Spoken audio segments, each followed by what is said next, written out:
परिवेश सुरक्षा सह अंचल सबुजिमा वृद्धि और जनसाधारण मध्य वृक्षरोपण प्रति सचेतनता सृष्टि लक्ष्य विष्णुप्रिया सेवा समिति पक्षर वृक्षरोपण अभियान जारी रही। समितिर अध्यक्षा भाग्यलक्ष्मी राउत नेतृत्व में कटक सदर अंचल विभिन्न स्थान में यह अभियान को आगे नि क्रम रविवार परमहंस पंचायत स्थित महुरा ग्राम में वृक्षरोपण कार्यक्रम आयोजित होता। अध्यक्षा भाग्यलक्ष्मी राउत अध्यक्षतार अनुष्ठित कार्यक्रम में बहु चारारोपण कर परिवेश सुरक्षा पाई वृक्षरोपण नितांत आवश्यक बोली श्रीमती राउत कहवा सह रोपण करा चारार नियमित जत्न और सुरक्षा निमंते समस्ते दायित्ववान होगाकू आह्वान देते। समितिर अध्यक्षा भाग्यलक्ष्मी राउत केवल वृक्षरोपण में सीमित न रही अंचलवासी उन्नति पाई समिति पक्षर व्यापक योजना और कार्यक्रम हाथ को निया सूचना देते। परिवेश सुरक्षा सह सामाजिक विकास को जोड़ी समिति आगामी दिन में बहु लोकाभिमुखी कार्यक्रम जारी रखिबो बोली से कहिथिले।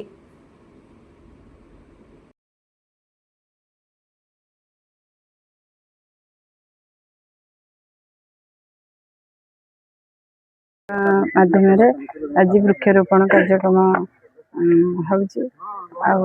वृक्ष केमिति सुचारू रूपे रहिबा से व्यवस्था भी है।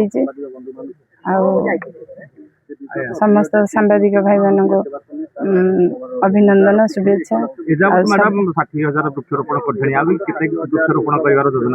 आगु को आगे 10-30 हजार लगे लक्ष्य अच्छी वर्ष भर पात्र सरपंच परमस ग्राम पंचायत आपण मानक सूचना दौचु कि विष्णुप्रिया सेवा समिति एक सामाजिक संगठन। ये संगठन विशेषकर स्वास्थ्य शिक्षा परिवेश उपरे विशेष दृष्टि दे था।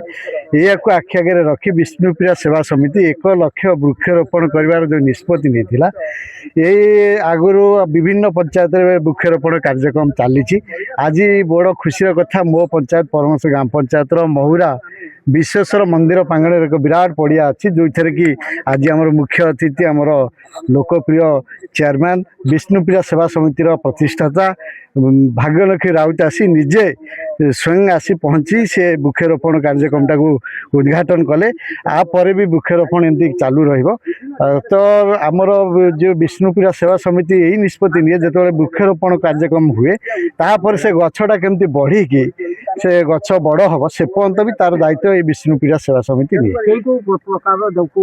सब विशेषकर आम जेहेतु आम फल जातीय वृक्ष विशेष लगाऊँ जो मैंने मांकड़ माने खाद्य अभाव घरे पशि जाऊँ आखि आगे रखी समिति निष्पत्ति नहीं केवल जे खाली वृक्ष बिना फलंती गछ न फलंती गछ जो आंब पिजुड़ी विभिन्न प्रकार फलर गछ भी आज लगाइबार व्यवस्था है। धन्यवाद।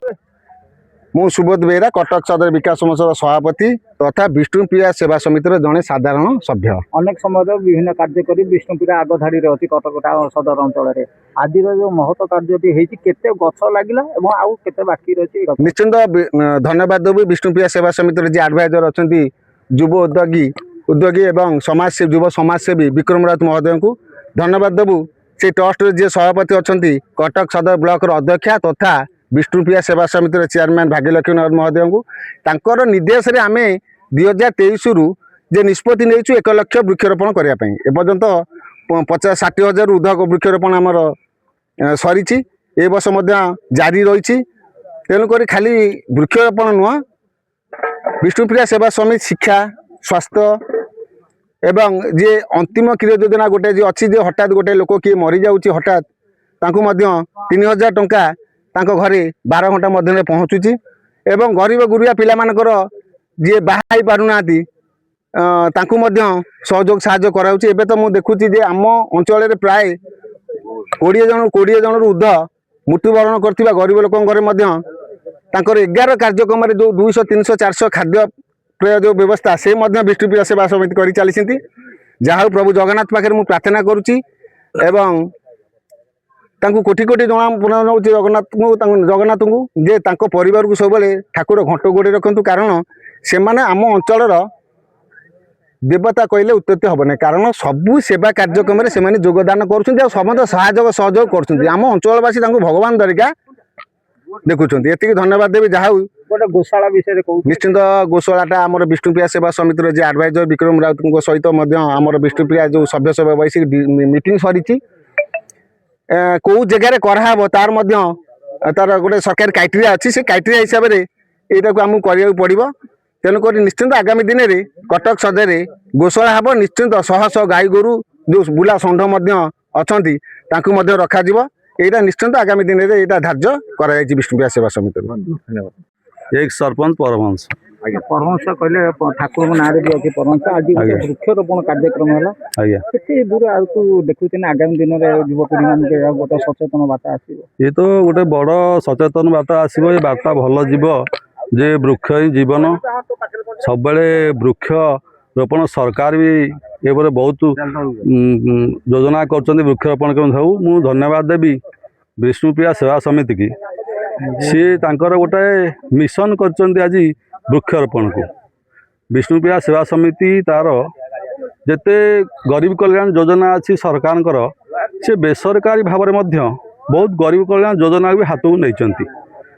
2 ନମ୍ବର କଥା ହେଉଛି ଆମର ଧାର୍ମିକ ଯେଉଁ ସଂସ୍କୃତି ଅଛି, ଆମର ଯେଉଁ ମଠ ମନ୍ଦିର ଅଛି ତାର ଉଦ୍ଧାର ପାଇଁ, ଯେଉଁ ଜୀର୍ଣ୍ଣ ଶୀର୍ଣ୍ଣ ମଠ ମନ୍ଦିର ଅଛି ତାର ଉଦ୍ଧାର ପାଇଁ ମଧ୍ୟ ବିଷ୍ଣୁପ୍ରିୟା ସେବା ସମିତି ବର୍ତ୍ତମାନ ତାର ହାତ ବଢ଼େଇଛି।